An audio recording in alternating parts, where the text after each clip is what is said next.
এটা আমাদের মাদ্রাসা থেকে ছাত্রদেরকে একটু গিফট হিসাবে ওদেরকে উদ্যোগ দেওয়ার জন্য মানে আগামীতে যাতে ওরা পড়াশোনা ভালো করতে পারে তার জন্য একটা গিফট দেওয়া হচ্ছে মাদ্রাসা থেকে উৎসাহিত করার জন্য।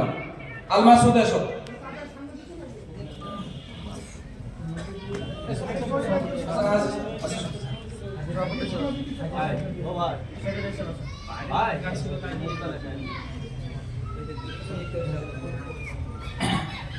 এটাও আমাদের মাদ্রাসার পক্ষ থেকে আল মাসুদ হাফেজে কোরআন হিফজ করেছে, তার জন্য তাকে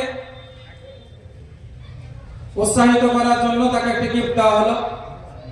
চলো মাইনুল হাসান এসো, জামিলুল এসো, একজন এসো। মাইনুল হাসান কোরআনে কারীমের হিফজ করার জন্য তাদেরকে গিফট তুলে দিচ্ছেন আমাদের মাদ্রাসার সেক্রেটারি মশাই এহসান আলী সাহেব মাইনুল হাসানকে। আল্লাহ যেন তোমাদেরকে ইহ জগৎ পর জগতের কামিয়াবি করেন, সকলে বলে আল্লাহু আমিন। জামিলুল শেখ আব্দুল সালাম